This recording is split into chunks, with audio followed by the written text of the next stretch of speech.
Saudações a todos! Vimos nos 2 áudios anteriores desta semana o capítulo 1º do livro No Rumo do Mundo de Regeneração, trazido por Manuel Filomeno de Miranda, que na verdade é uma recapitulação do que já vimos em 2021, quando tivemos este livro em mãos, editado recentemente, em dezembro, novembro de 2020. Então, estamos recapitulando esse aprendizado, desse primeiro capítulo, que nos leva a muitas reflexões. Então, dando continuidade ao que já vimos até então,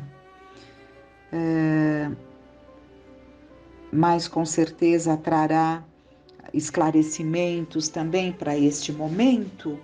Vamos lá. Vamos até pegar um pouquinho antes de onde paramos.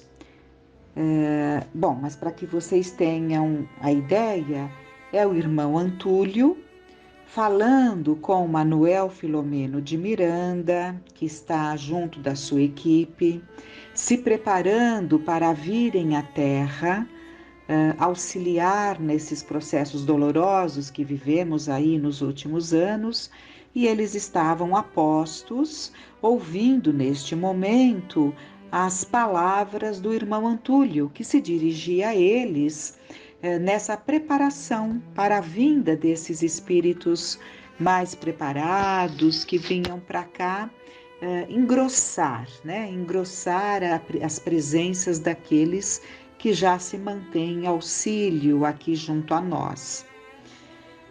Então, pegando aqui, recordemos da orientação do Senhor Jesus ao encaminhar os 70 a Galileia. Eu vos mando como ovelhas brandas para conviver com lobos rapaces. Certamente se referia aos irmãos desencarnados que se comprazem na geração do terror e das lamentáveis obsessões aos deambulantes do corpo físico. Nesses dias de horror, também eles, nossos irmãos infelizes, comprazem-se em atormentar antigos desafetos que se dizem do Senhor Jesus, a quem perseguem tresvariados e odientos. Eles também estão organizados para os embates do momento, por considerarem-no excelente para os fins desprezíveis a que se dedicam. Por que estes espíritos voltados ao mal estão aproveitando esses momentos? Porque são momentos em que nós temos nos deixado arrastar, quer seja por uma violência que tem crescido nos corações, quer seja por um desencanto, por uma insegurança, por medos. Vários sentimentos têm aflorado e nem sempre temos tido ali a condição de saber lidar com eles, até mesmo em função dessas nuvens densas de vibrações contraditórias, que podem nos alcançar se nos mantivermos vigilantes. Então, eles aproveitam, É um campo fértil esses momentos para que esses desafetos que trazemos se aproveitem para ganhar campo na nossa casa mental por essas fragilidades que vamos alimentando. Formando uma nuvem espiritual, semeiam a desordem e a incompreensão nas almas já aturdidas em si mesmas, perseguindo-as com tenaz insistência. Atividades severas nos aguardam em nome do amor, a fim de preservarmos as nossas comunidades dos assaltos perigosos do mal em hordas asselvajadas e dispormos de condições para recebermos os recém-desencarnados que possamos trazer para nossos diversos setores socorristas. À semelhança dos dias de guerras hediondas, estamos diante de uma ainda mais perigosa em face da sua singularidade, como ocorreu nos dias do passado. Novamente silenciou, pudemos ver os seus olhos brilhantes com lágrimas que os aureolavam, a tonalidade da voz nos produzia sentimento de ternura e solidariedade pelos sofredores do mundo. De alguma forma também somos quase todos sofredores. O auditório emocionado pôde, então, acompanhar a peroração final coroada por emocionada prece de súplica a Jesus.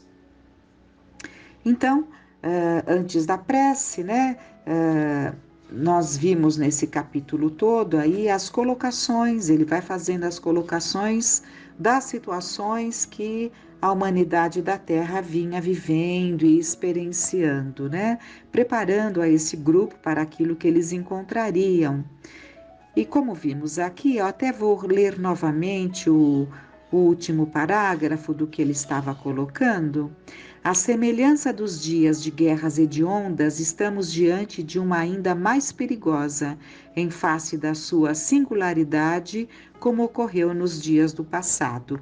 Aqui ele se referia a essa guerra da epidemia, né? Que trouxe aí verdadeiros desastres, né? Verdadeiros desastres, não só pela situação do vírus em si, alcançando aí a tantos, né?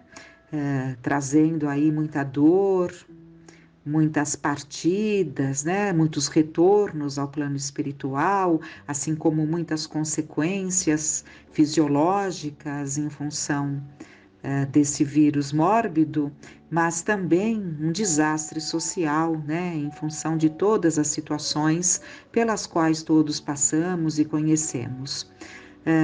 E isso, evidentemente, são situações que já ocorreram, né, e novamente estamos, né, vivemos, né, já uma situação semelhante. Agora, nós vimos no início da fala dele que a humanidade estaria nos últimos tempos, né, passando por uma situação das mais difíceis, né? Então vamos à prece que ele fez. Senhor, envolve-nos, os teus servidores fiéis, nas dulcíssimas vibrações do amor, a fim de podermos corresponder à tua expectativa no convite que nos fazes para atender a humanidade sob as sevícias necessárias à sua evolução. Então aqui ele está fazendo uma prece ao Senhor Jesus, pedindo, e a Deus nosso Pai, pedindo por aquele grupo, um grupo de espíritos preparados, voltados para o bem, que estavam de partida aqui à crosta terrestre para auxiliar, né? Desde priscas eras, convida-nos todos a compreender o destino que nos está reservado sob as bênçãos do Supremo Pai. Então ele está se referindo a Jesus mesmo. Quando ele diz Senhor, ele está se referindo a Jesus, porque aqui ele fala, desde priscas eras, convida-nos todos a compreender o destino que nos está reservado sob as bênçãos do Supremo Pai, né? Que é Deus. Nas brumas da ignorância em que transitávamos, enviaste-nos de outro astro celeste luminosos mensageiros que semearam os pensamentos de libertação das paixões destrutivas na formação das culturas do passado. Corporificados na matéria carnal, eles submeteram-se às injunções grotescas do planeta para nos ensinarem a crescer na tua direção, modelando os equipamentos delicados para que o espírito melhor se utilizasse, empreendendo o processo de purificação do vaso para tornar-se capaz de alimentar-se de luz. Aqui ele está se referindo ao trabalho que vem desde as mais distantes eras, né, dos mais distantes tempos, em que espíritos preparados, né, tem reencarnado no nosso planeta, porque essas presenças corporificadas entre nós auxiliam no aperfeiçoamento do corpo físico e perispiritual, proporcionando um desenvolvimento, né, modelando, como ele fala, modelando os equipamentos delicados para que o espírito melhor se utilizasse. Então, são presenças que aceleram e que melhoram e que trabalham o desenvolvimento biológico do corpo físico, tanto quanto do perispírito, pela própria condição que eles trazem. Então, eles vão auxiliando, têm auxiliado durante todo esse tempo na evolução aqui dos habitantes da Terra. Daí nós observarmos, né, os corpos daqueles dos tempos primitivos e os nossos, né? Então a gente vê claramente todo um processo de melhoria, de embelezamento, né? Depois que eles construíram algumas raças na Eurásia, vieram sob o teu comando os nobres edificadores da sabedoria para colocar em nosso íntimo as sementes poderosas do amor e da fraternidade, auxiliando o planeta a diminuir as sombras que o envolviam.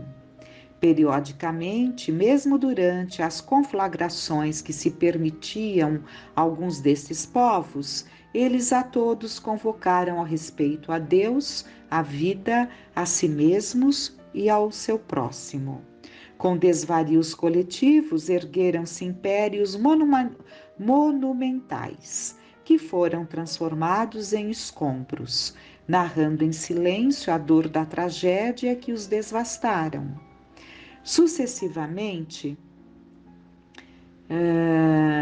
enviastes espíritos temerários e insensíveis para submeter e domar as más inclinações, e nada quase conseguiram. Então, nós sabemos que Deus, na sua sabedoria, envia os espíritos preparados, mas também dá oportunidade para os espíritos de condições difíceis, né?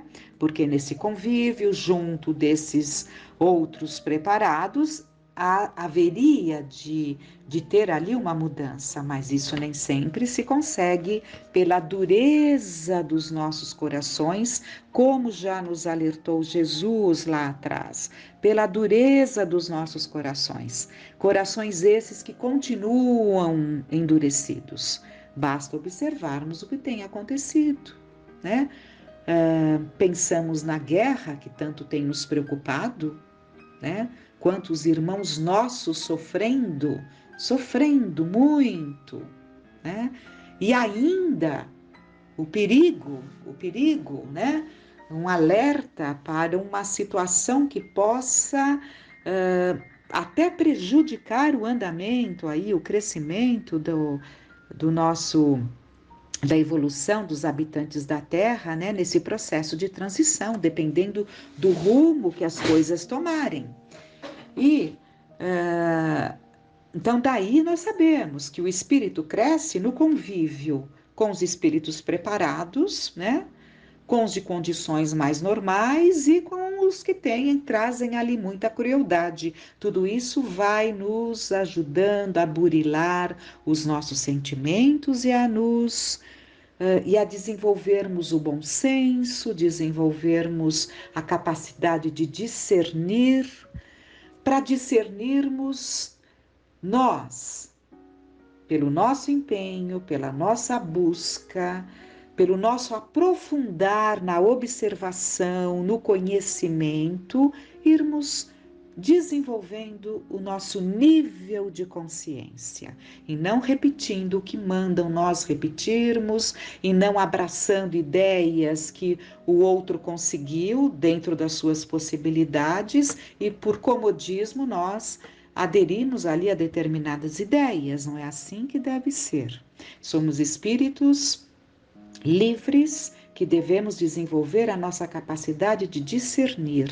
E esse discernimento, essa busca, esse aprofundamento mergulhando dentro de nós mesmos, deve ser feito por nós.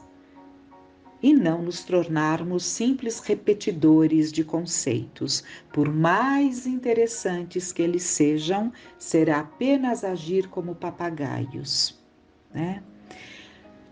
Então, até uma parada para refletirmos. É muito importante que entendamos isso, né?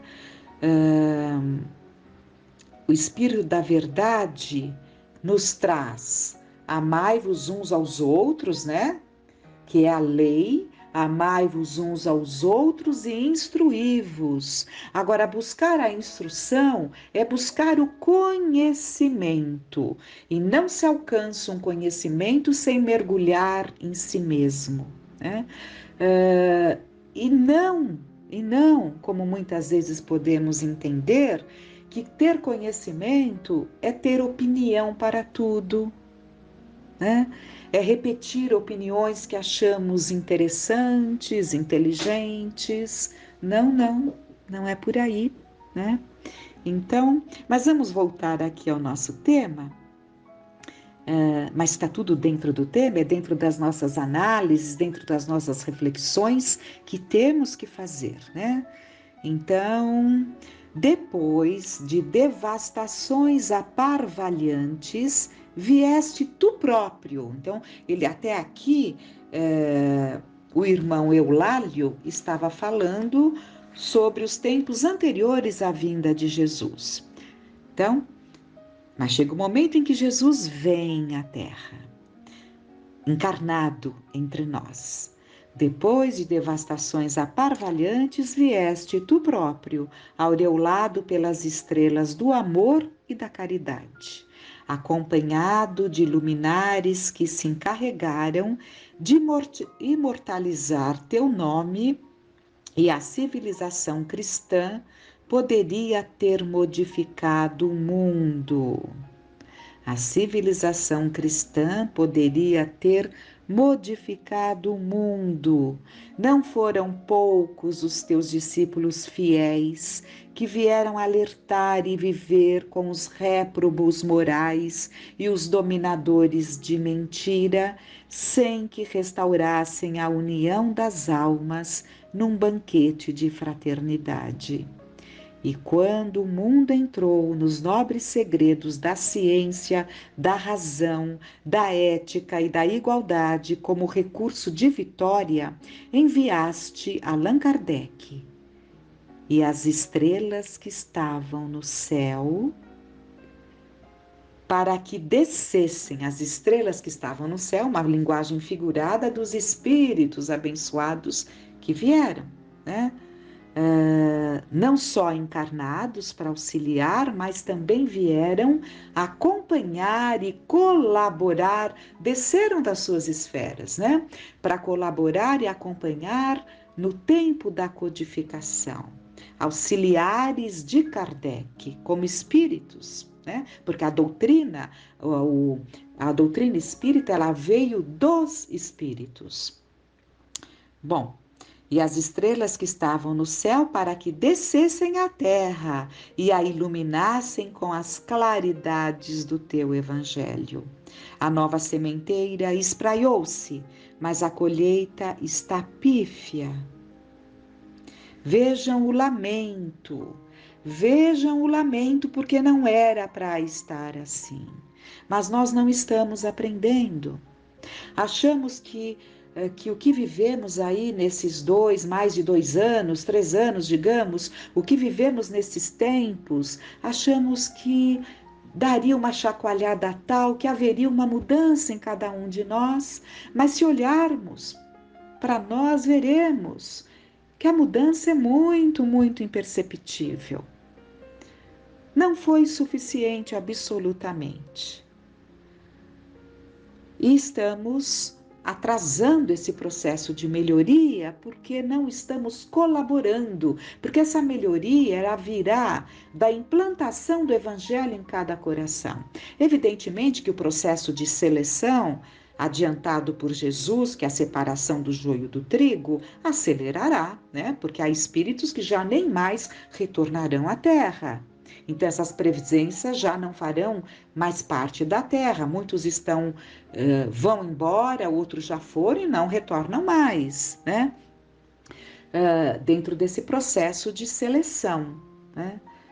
Mas vamos aqui à leitura, que o tempo está acabando. A nova sementeira espraiou-se, mas a colheita está pífia, e não tendo alternativa, envias a peste, para que sejam revistos os códigos dos valores humanos e o amor seja a grande luz que embale as vidas nos próximos dias de regeneração. Ei-nos as tuas ordens, Senhor dos espíritos e do planeta terrestre, sob o teu comando, repetindo: glória a Deus nas alturas e Jesus entre os homens de boa vontade. O recolhimento era silencioso, geral, ouvindo-se suave e doce melodia, passeando no ar entre pingentes de luz azul e nível brilhante. Então, nós vemos que quando ele nos traz, esse livro foi escrito no início, né, quando estava se dando ali a pandemia. Então, havia muitas esperanças de um resultado mais positivo, né? Que de repente até pode ter acontecido em muitos corações e nós não estamos alcançando, porque o bem é discreto e o mal é que faz alarde, né? Aí ele termina falando: agora cada qual busque o responsável pelo seu grupo que descerá à terra para receber as instruções de que necessitam. Fique para nós esses aprendizados, reflitamos muito e que fiquemos em paz.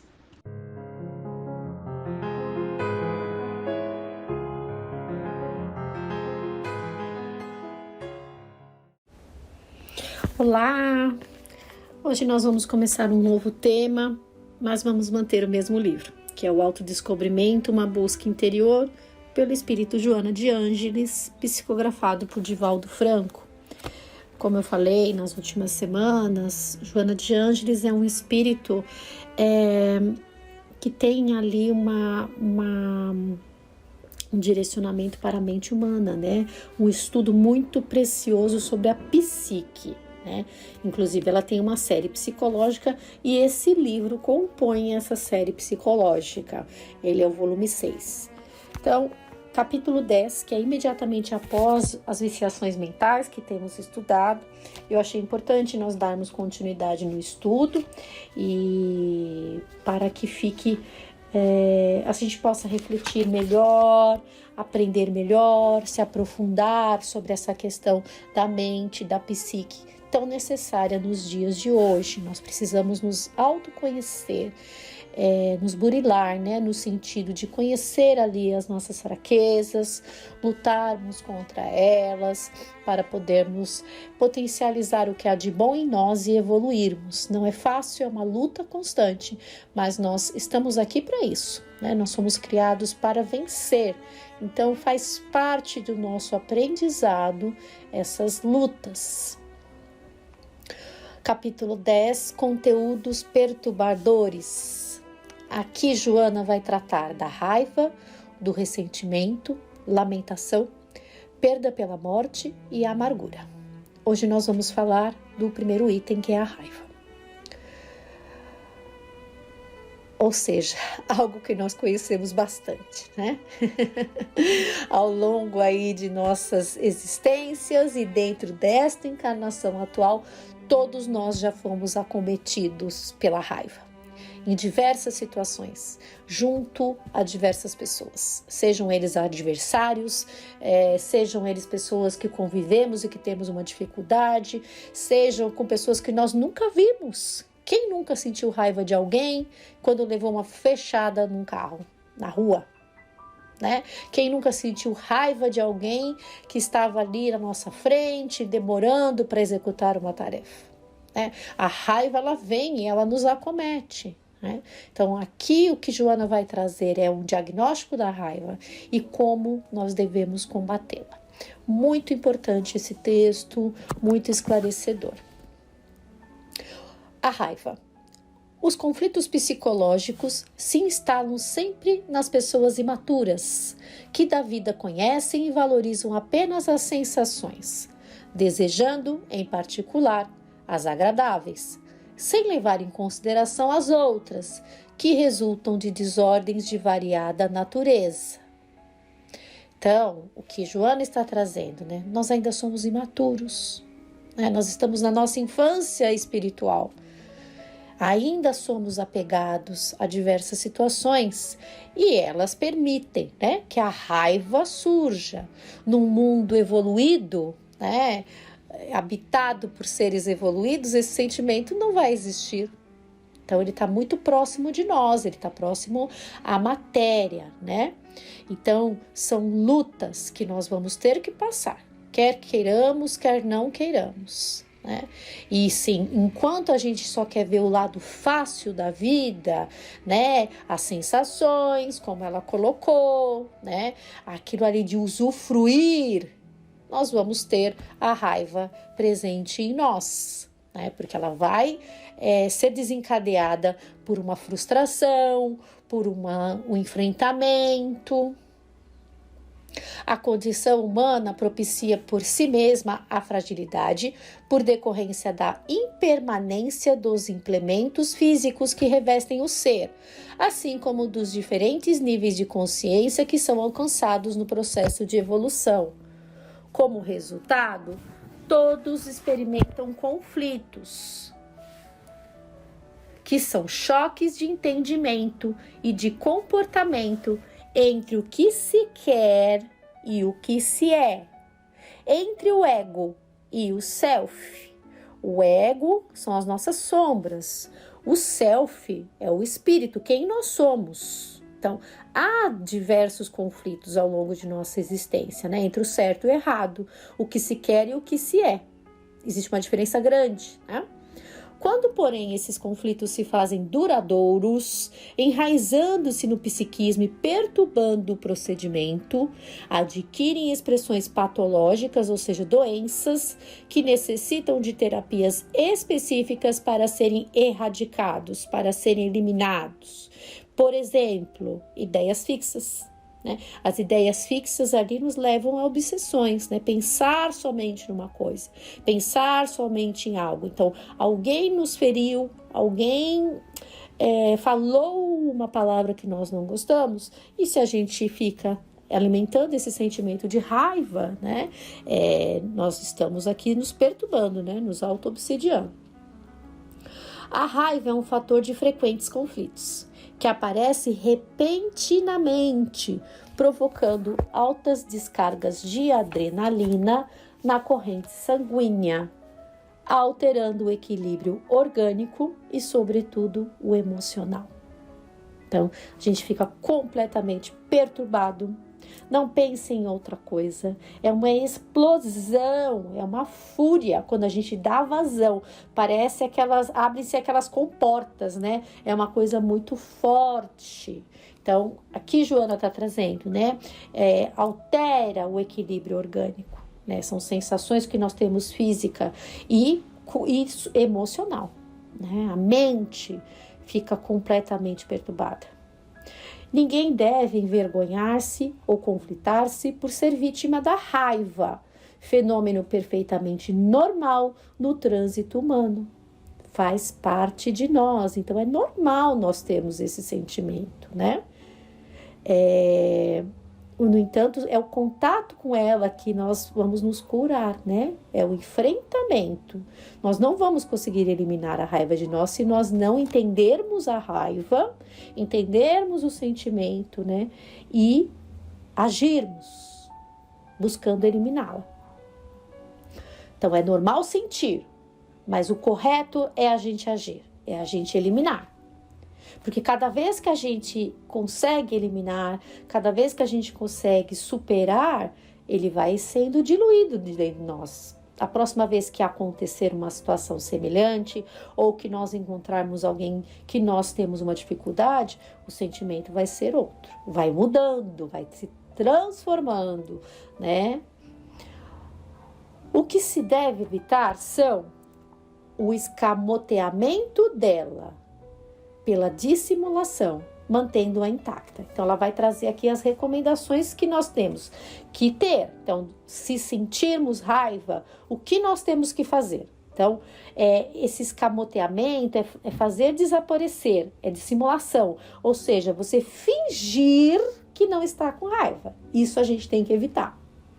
O desdobramento dos seus prejuízos pelo remoer do fator que a gerou. Ou seja, se vingar, né? Você vai planejar algo para você se vingar, né? Você remoe e depois você ataca. Ou a autocompaixão por sentir-se injustiçado. Então, quantos ficam ali com esse sentimento de raiva dentro de si e aí desencadeia essa autocompaixão, né? Essa vitimização. Eu sou injustiçado, o mundo está contra mim, né? Eu tenho raiva porque nada dá certo, eu sou injustiçado. O desejo de revide mediante agressividade ou acompanhamento de perecer. Desculpe. O desejo de revide mediante agressividade ou acompanhando de perecer o sofrimento do antagonista. Isso também precisa ser evitado. Então, nós não podemos ser agressivos e muito menos nos comprazer com a queda do nosso antagonista. Quando algo ou alguém se choca com o prazer, o bem-estar de outrem, ou afeta o seu lado agradável, desencadeia-lhe instantaneamente a chispa da raiva, que se pode apagar ou atear incêndio, dependendo da área que atinja. O ideal será permitir que a descarga voluptuosa e abrasadora tombe sobre material não inflamável, logo desaparecendo sem deixar vestígios. Aqui que Joana está trazendo é que nós não podemos dar voz, então, ao contato com aquele sentimento que nos traz ali, o sentimento de raiva, né? Nós temos que apagar o incêndio e não colocar gasolina nele, não dar voz, não alimentar mais, né? Não piorar ainda mais a situação, que é o que nós normalmente fazemos. Nós saímos destruindo tudo, nós saímos falando com todo mundo mal da pessoa, buscando aliados, sejam eles amigos, sejam familiares, pessoas encarnadas, e saibamos que nós estamos ali tem um exército de espíritos ali nos ajudando nessa raiva, né? Nos inflamando mais. Então, aliados que nós buscamos, aliados mentais. Então, nós temos que entender o sentimento. Por que eu estou sentindo isso? E daí, buscar nos acalmar e buscar combater, né? Conhece-te a si mesmo. A sensação da raiva atual tem as suas raízes em conflitos não digeridos, que foram soterrados no subconsciente desde a infância e ressurgem sempre que alguma vibração equivalente atinge o fulcro das lembranças arquivadas, né? E é mesmo, né, quando ela fala de digerido, parece que fica entalado, né, na nossa garganta, e algo tão forte que a gente não consegue esquecer. Então, podemos estar ali vivendo no dia a dia, uma fina camada. Bastou o contato, né? São gatilhos emocionais, né? O contato com uma pessoa que nos causou uma dificuldade, ou que alguém nos lembre dela, né? Ou que faça exatamente o que ela fez conosco lá atrás, né? Então, é contato com pessoas ou situações que fazem isso aparecer novamente, e muitas vezes mais forte ainda, né? Quando tal ocorre, ressumam, não vertem, gotejam inconscientemente todos os incidentes desagradáveis que estavam cobertos com a leve camada de cinza do esquecimento, no entanto, vivos, né? E a gente tira tudo, o dia, o mês, a hora, o ano que aconteceu, o sentimento, a gente sente exatamente como se a gente estivesse naquele momento lá atrás. Então, a gente precisa entender esses sentimentos, né? Por que eu ainda sinto raiva, né? Aonde eu preciso trabalhar? Por que isso acontece comigo? A raiva instala-se com facilidade nas pessoas que perderam a autoestima e se comprazem no cuidado pela imagem que projetam e não pelo valor de si mesmas. Nesses casos, a insegurança interior permite a irascibilidade, a irritabilidade, e vitaliza a dependência do apoio alheio.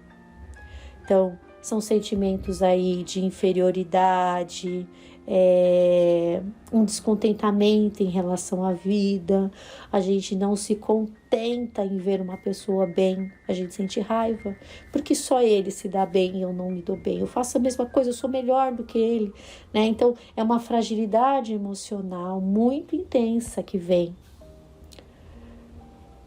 Instável, porque em conflito, não racionaliza as ocorrências desagradáveis, preferindo reagir, lançamento de uma cortina de fumaça para ocultar a sua deficiência, a agir, afirmando a sua autenticidade. Ou seja, nós escolhemos a reação, a agressividade, o estourar, esse acesso de fúria, do que agir. Como que a gente vai ter que agir? Se enfrentando, combatendo a raiva dentro de nós. Então, a gente prefere agredir do que resolver, do que solucionar. A raiva, ela precisa ser combatida, nós precisamos nos enfrentar. Toda vez que a raiva é submetida à pressão e não digerida, produz danos no organismo físico e no emocional. No físico, mediante distúrbios do sistema vago-simpático, tais como indigestão, diarreia, acidez, disritmia, inapetência ou glotoneria, como autopunição, etc. No emocional, nervosismo, a amargura, a ansiedade, depressão. É exatamente, um resumo do que acontece quando temos esses acessos de raiva. Muitas raivas que são ingeridas a contragosto e não eliminadas desde a infância, em razão de métodos castradores da educação, ou agressividade do grupo social, ou necessidades socioeconômicas, podem desencadear tumores malignos e outros de graves efeitos no organismo, alterando a conduta por completo. Vejam aqui, Joana traz as consequências, porque são atos contínuos, ideias fixas. A gente vai alimentando essa raiva e ficamos doentes, não só mentalmente, mas fisicamente. O poder supremo criou a vida como bênção e o ser para fruí-la, para desfrutá-la, de forma leve, consciente.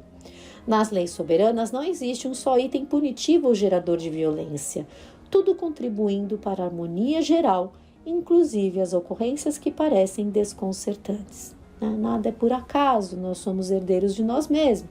Se estamos enfrentando uma prova, uma dificuldade, é porque é para o nossa melhoria, nosso resgate, nosso aprendizado. Diante da raiva é necessária a aplicação do antídoto equivalente para dela libertar-se. Muitas técnicas do rolfismo, da psicologia, merecem ser utilizadas de forma que não se transforme em ressentimento por ficar arquivada intacta à espera do desforço. Não adiantam o perdão externo e a aparência, mas a sua eliminação, assim como dos seus efeitos. Então, não adianta nada falar, eu não me importo, águas passadas, sabe, só falar por falar. Tá tudo bem, aquele famoso tudo bem, As pessoas, acontece uma situação e você fica engolindo, você fala, não, tudo bem, mas dentro de você não tá bem, você tá com esse sentimento de raiva, e de ressentimento.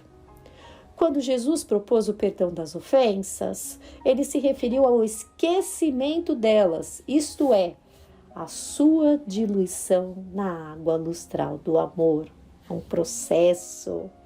Muito lindo esse parágrafo que ela traz, Nós só vamos esquecer diluindo na água lustral do amor.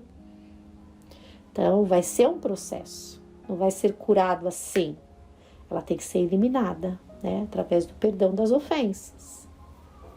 E só vamos conseguir esquecer por amor, Partindo-se do princípio pelo qual se considere o ofensor alguém que está de mal consigo mesmo ou enfermo sem dar-se conta, o conteúdo da raiva diminui e até desaparece, graças à racionalização da ofensa. Então, se nós conseguirmos enxergar esse ofensor como uma pessoa doente, já é um primeiro passo, porque a gente vai esquecer, não vai dar tanta importância assim. Né? Às vezes a pessoa falou, mas falou de uma forma geral, e a gente que se afinou e acha que está falando para a gente. Então, deixa, a escolha é dele, né? Escolha ser feliz, escolha ser leve, escolha perdoar, né? Nós não temos o controle sobre o que o outro está fazendo, sobre o resultado e sobre as decisões do outro. Feliz se estamos bem com a nossa consciência, é esse que é o ponto, né? E que o erro, o mal não está partindo de nós. Quando a raiva se deriva de uma doença, de um prejuízo financeiro, da traição de um amigo, da perda de um emprego por motivo irrelevante, de algo mais profundo e imaterial, a resignação não impede que se lhe dê expansão, para logo depois eliminar. Então é normal, né? Tá doente, pode sentir raiva no começo, né? Mas tem que trabalhar a aceitação, né? Você tem que ser pragmático, né? O que eu preciso fazer para resolver? Então, chorar, considerar a ocorrência injusta, descarregar a emoção do fracasso, gastar energia em uma corrida ou num trabalho físico estafante, projetar a imagem do ofensor, quando for o caso, em um espelho, elucidando a raiva até diluí-la, são admiráveis recursos, dentre outros, para anular os seus efeitos danosos. Então, você chora, você reage, né? Você faz um exercício físico, descarrega isso, tira isso da sua frente, não dá voz, não alimenta. A meditação deve ser buscada também para auxiliar na análise das origens do acontecimento, constatando se teria sido responsável pela sua vigência e, ao confirmá-lo, evitar a autopiedade, contrapondo a lógica e o direito de errar, mas não a permissão de ficar no engodo. A prece de compaixão pelo ofensor e de autofortalecimento possui o miraculoso condão de diluir as vibrações da raiva, erradicando-as. Então, um benefício aí da prece, né? Por nós, para que a gente consiga se acalmar pelo outro, pelo ofensor. As ondas mentais perturbadoras da raiva sobre as células afetam-as e a inconsciente necessidade de autopunição pelo acontecimento facilita-lhes a degenerência, a degeneração. Assim, ter raiva é sintoma de ser sensível e bem canalizá-la até a sua diluição é característica de ser humano lúcido e saudável. Então, é essa a meta, né? Então, saber canalizar, saber combater, saber diluir, como ela fala. Essa é a meta. A raiva obnubila a razão e precipita o ser em profundos fossos de alucinação. A gente fica cego de raiva. Quando ofendido, o indivíduo deve expressar os seus sentimentos ao agressor, aos amigos, sem queixa, sem mágoa, demonstrando ser normal e necessitado de respeito, de consideração como todas as demais pessoas. Então, aqui é um convite ao diálogo, ao esclarecimento, a colocar limites, chamar a pessoa, olha, eu não gostei, mas falar com equilíbrio. O que você me falou me feriu, me machucou, eu não gostaria que se repetisse. Não entrar em agressividade, em combate, tipo assim, você também é isso, você também é aquilo, né? Nunca se permitir a falsa postura de humildade, fingindo santificação antes de ter alcançado a plena humanização. Então, negar a raiva, né? Tá tudo bem, e não tá tudo bem, né? Quando se parece sem ser, transita-se por larga faixa de conflitos, inclusive o de inferioridade, avançando-se para os estados depressivos. Então, parece, né, ser ali elevado, que não está te afetando, vai acarretar em estados depressivos, em outras situações muito difíceis. Então, para terminar, não se deve facultar a autodesvalorização, apontando os próprios itens negativos ou apresentando relatos autodepreciativos para agradar aos demais e fazê-los rir, né? Aceitar esses bullying, essas colocações infelizes. Humildade não é negação de valores, nem subestima por si próprio. fazendo-se caricaturas pejorativas da sua realidade. Ser filho de Deus, encontrar-se em experiência evolutiva, poder discernir, entre outros logros, constitui bênçãos que não podem ser desprezadas. Jesus, o homem humilde por excelência, jamais se excusou. Submeteu-se aos fariseus, aos dominadores transitórios e seus fâmulos, seus empregados, seus criados. Respeitar-se e amar-se são, por fim, os melhores recursos para enfrentar a raiva. Retê-la nunca, sem revides nem mágoas. Então, uma bela lição do Espírito Joana de Ângeles a respeito da raiva. Então, aquele que se ama, aquele que se conhece, sabe o mal que ela faz, nos faz. Então, que nós possamos ali diluí-la, buscar diluir, buscar esquecer, como Jesus nos recomendou, o esquecimento das ofensas. Até a próxima, se Deus quiser.